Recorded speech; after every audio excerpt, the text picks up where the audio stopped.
स्वर्गवासी अजितदादा पवार यांच्या जयंतीनिमित्त राष्ट्रवादी काँग्रेस पार्टी महाराष्ट्र प्रदेश यांच्या वतीने नागपुरातील रामनगर हिलटॉप येथील समाज भवनात सफाई कर्मचाऱ्यांचा सत्कार करण्यात आला। शहर स्वच्छ आणि निरोगी ठेवण्यासाठी योगदान देणाऱ्या स्वच्छता दूतांचा सन्मान करून त्यांच्या कार्याचा गौरव करण्यात आला। या कार्यक्रमात अनेक सफाई कर्मचाऱ्यांचा सत्कार करण्यात आला।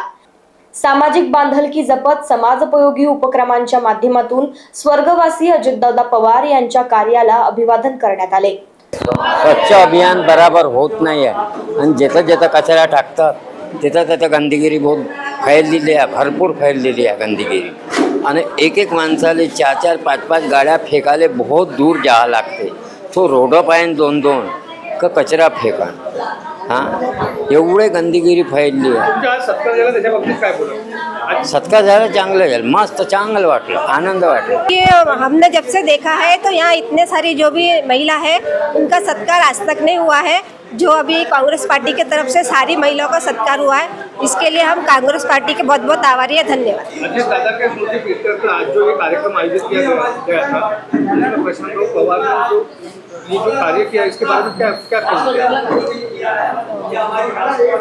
ये जो सत्कार पूरा हुआ है, कैसा महसूस कर रहे हैं? यह जो सत्कार हुआ है ये हमको बहुत अच्छा लग रहा है, बहुत खुशी मिली है। उन्होंने हमको शॉल दिया है, शॉल देके हमारा सारी बहनों का सत्कार किया है, सभी कर्मचारियों का। इससे पहले आज तक कभी ऐसा हुआ नहीं जो आज हुआ है। आम्ही एवढ्या वर्षापासून काम करत आहोत ना सर, आमचा हे असं कोणीच नाही केलं, पण आज एवढ्या दिवसाच्या नंतर इथे झालं। असं आहे की दादा जाऊन आज 6 महिने झाले आणि 6 महिन्याच्या नंतर त्यांचा जो वाढदिवस होता, पण आम्हाला तो जयंतीच्या निमित्तानं अजितदादांचा हा वाढदिवस साजरा करावा लागत। दादा एकाच मिनिटात कसं काय आमच्यातून निघून गेले, या महाराष्ट्रातून आणि या भारत देशामध्ये हा सगळ्यात मोठा धक्का मानला जातो की आम्ही जेव्हा सकाळी उठलो आणि जेव्हा आम्हाला कळलं की दादांचा अपघात झाला आणि त्या अपघातामध्ये दादांचं निधन झालं, ते ऐकून मन बिलकुल तयार नव्हतं की खरंच असं होऊ शकतं का। आणि त्यांचा हा सप्ताह पूर्ण महाराष्ट्रामध्ये सुरू आहे। विविध कार्यक्रम, वृक्ष लागवडपासून तर ब्लड डोनेशनपासून तर सगळे विविध कार्यक्रम आम्ही या ठिकाणी घेत आहे।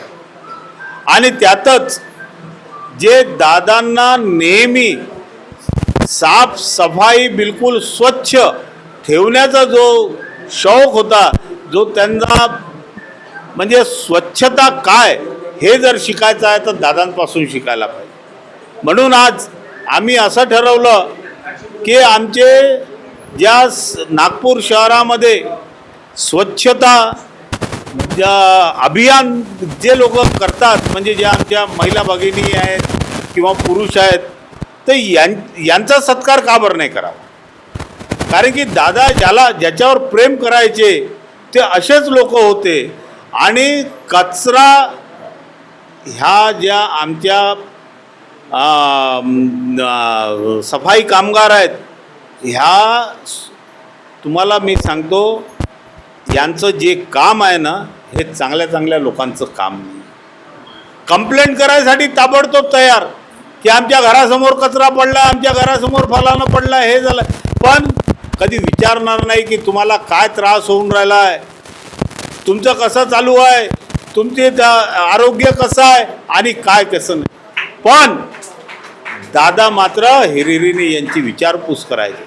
म्हणून आम्ही सगळ्या लोकांनी, आमचे माजी नगरसेवक राजेश माटे, आता त्यांनी सांगितलं की यांना कसा कसा त्रास झाला आणि कसं त्यांनी आंदोलन केलं। मला असं वाटतं राजेश भाऊ, एकदा या सगळ्या लोकांचं आरोग्य शिबिर पण आपण ठेवायला पाहिजे। पूर्ण जसं आता इथं ठेवलं, यात 50 लोक 100 लोक जर असतील, चांगलं आणि सुंदर आरोग्य शिबिर सुद्धा आम्ही तुमच्यासाठी लवकरात लवकर इथे ठेवू आणि तुमच्या आरोग्याची काळजीसुद्धा आम्ही घेऊ।